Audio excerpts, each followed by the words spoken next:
All right, Coach, a gritty overtime win. Can you get your thoughts, and we'll take questions from the group? Yeah.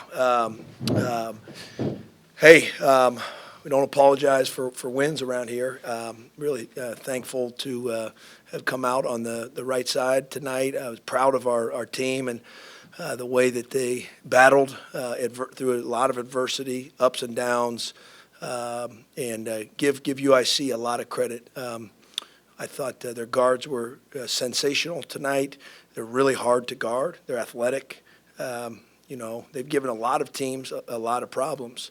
And I give Luke a lot of credit because, their record is not reflective of their results. Their record is not reflective of their effort.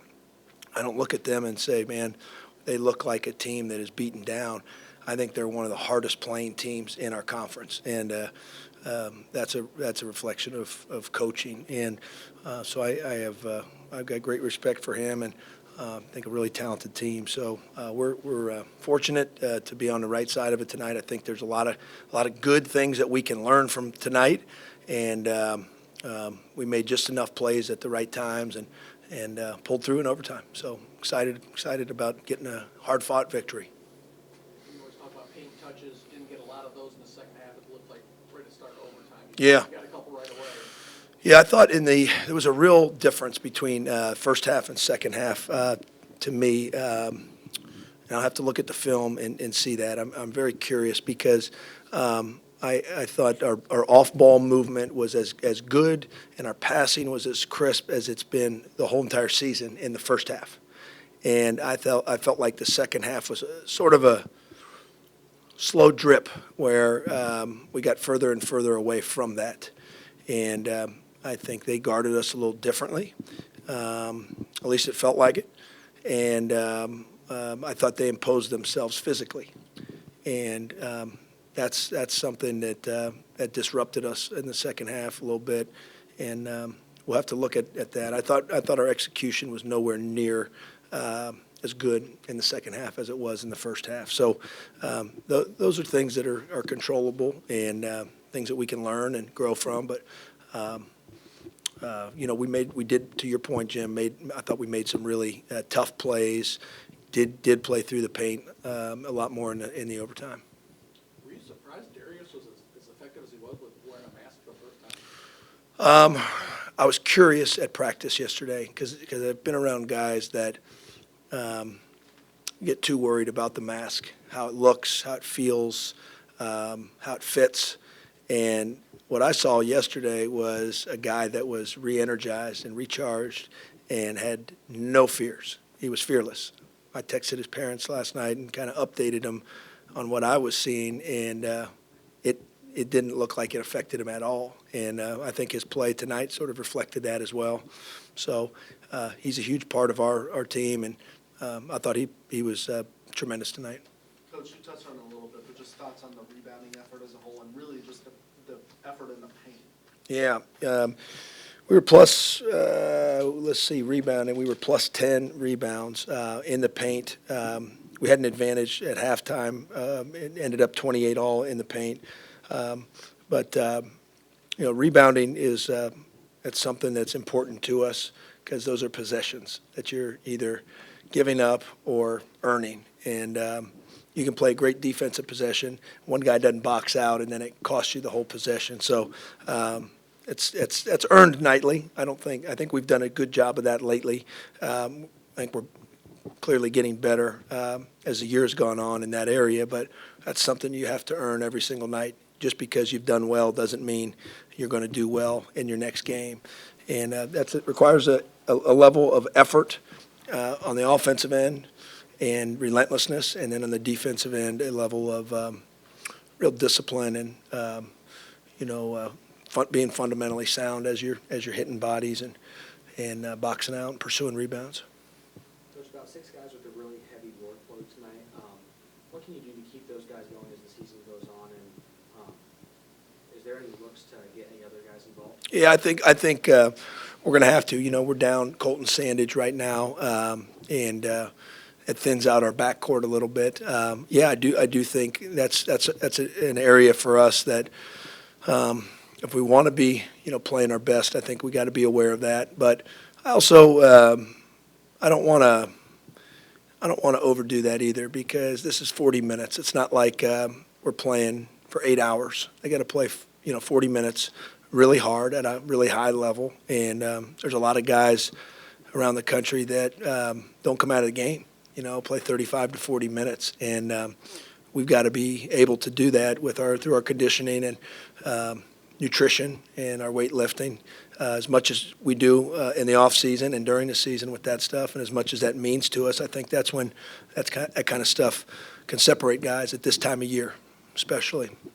Was Colton because of the calf or the back? Both related, so a little bit. Yeah, I'd say both. Yeah, I'd say both. Yeah. So. So what you say? I mean, he's gonna be day to day every. I think so. We'll know more. I'm going to talk with Colton tomorrow. Yeah, I'm going to talk with him tomorrow. I think I'll have a better idea here in the next few days of short term and long term. Yeah. And Malcolm Miller has not played all season. Yeah. You threw him in there for 6 minutes. Yeah. Well, I think he did. I thought he did well. Yeah, I thought he did well. Malcolm has earned that, and not that other guys haven't, but I felt in this game, in this moment, it was a good opportunity for him, and he's done a really good job on our scout team. He's playing much harder now later in the season. I'm proud of him. He's a great teammate. I know he feels he can help our team, and those guys, their job's to be ready when called upon. And as a coach, it's hard because you can't play everybody, right? But I play guys that earn it and are about all the right things, and I think we have a roster full of those guys. I'm going to be very honest with you. I think there's a lot of guys that are deserving, and some of them get to play more than others. But I'm always evaluating that in practice and through their performance. So I've been impressed with him over the course of the last month or so. Coach Kendall Lewis, back-to-back games, we played the entire game. He has 3 straight double-doubles. What can you say about the importance of him to this team right now? Very important. Yeah, I can say he's very important. I feel really comfortable with him out there. He's got an elite motor. I've said that, all since the beginning of the season, and I think he's vitally important to our team at both ends of the floor, and obviously on the glass as well. So yeah, I'm maybe I should rest him, but maybe not. Yeah. Coach was like a different lead scorer pretty much every single game, but it hasn't become a bad thing considering, you have 4 players scoring 10, Yeah. 15 points. Can you talk a little bit about the importance of making sure the ball is shared on offense like that? Oh, I think it's vital, because I think that's our team right now. That's where our program is at. We don't maybe have outliers that are going to drop, guys that are going to drop 20, 22 points every single night, and for some teams that can be a detriment. For our team, I think that can be a strength if we allow it to be. And we've had different guys step up. I want other guys to be ready to step up, and I think you're seeing a level of that throughout the month of January. I've seen that grow. Where I'd like to see some more consistency out of some guys.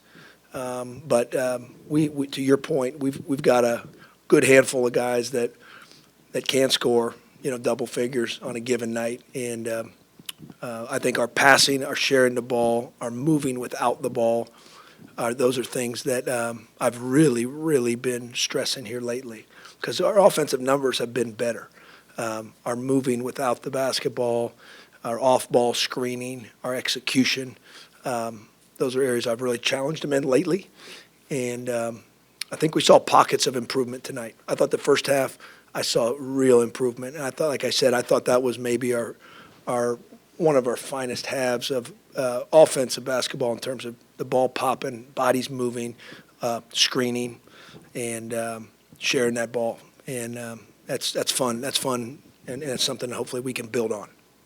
They had you on your heels the second half. Did you sense once you got into overtime in that huddle that maybe there's a little sense of relief that you guys still had 5 minutes left? Well, perhaps, but you're locked in, Vince, and I was more focused on.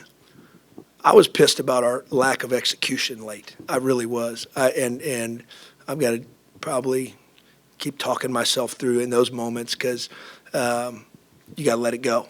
You got to let it go. You got to address it, then you got to let it go. But those are also things that I can't sleep.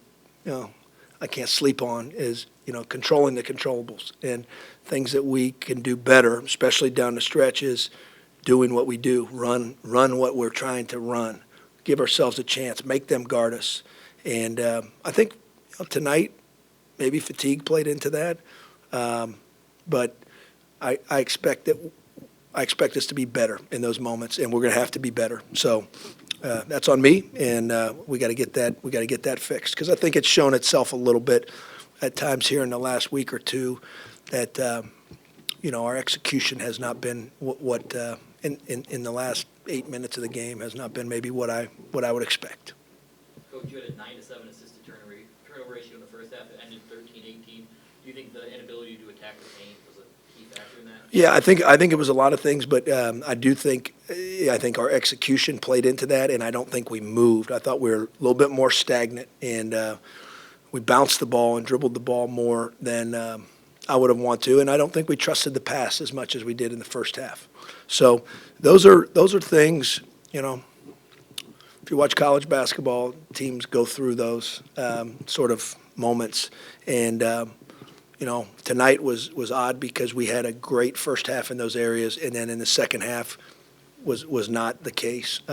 So we got to learn from that. But I think that's what those assists and turnovers usually correlate and are connected to execution, at least in our system. So that's something we definitely got to clean up. Coach, after tonight's game, that's 2 in a row at home for you. You're going into a crowd that's 8-2 in Belmont this Saturday. What approach will you tell your team? How do you want to fire them up? Well, all of these games, there's not one that's more important than others. And they're all going to be 40-minute wars. You saw that tonight, and Belmont plays extremely hard. So we're going to have to be ready to play at a high level. Execution, they're a very much an execution-based ball club. They're hard to guard, and defensively they've been pretty sound and pretty solid. So got great respect for their program. We're going to have to take care of our bodies here in the next few days and just be ready to be our best for 40 minutes. And I think that's what you're seeing is what happened last game or the game before. Maybe it gives you a little bit of momentum, but in all reality, it doesn't matter in that moment. I told our guys tonight, I think it was an opportunity here tonight for some good momentum. But ultimately, what happened between 7 and 9 o'clock tonight, the hardest playing team, the team that was most connected, the team that executed the best, and team that was the most relentless was going to probably have a chance to win, pretty good chance to win the ball game. And that's the case every single night in this league, and you gotta really bring it every night. So Saturday will be no different, going on the road and playing against a really good team. Coach, Domas got 32, Anderson had 29 tonight. You're going to play Ben Shepherd in Nashville. What can you do to kind of limit these individual performances from maybe the other team's best guys? So you're trying to say that Domask 32, Trey had 29 tonight. Is that what Trey Anderson? And so Shepherd, you're trying to say he's going to go for about 46. I didn't say that. I hope you're wrong. Domask, I think each are different. Domask, we did a really good job on him in the first game. I thought in the second game, we didn't do it probably as bad a job as his points reflected. He's a really good player. Trey's a really hard player to guard. He and Jace are both. That's a dynamic backcourt. Those guys are hard to guard. They can beat you at all three levels.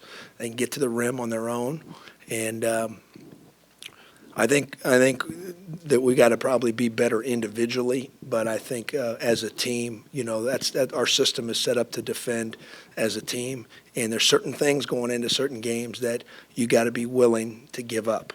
UIC has taken the most threes in our league, and made the third most threes in our league. And they get to the free throw line better than anyone in our league. So that's very unique. And then you look at their numbers tonight, they were 8 of 25 from three. If you would have told me that before the game, I would have said, sign me up.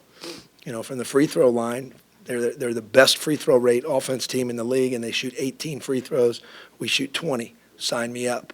So there's always a little bit of tug of war going on in terms of strategy, and you have to be willing to probably give something up at the expense of something else. And they didn't have great success shooting the three ball in terms of volume tonight. 8 threes is pretty good, but it wasn't 12 or 13 or 14 threes.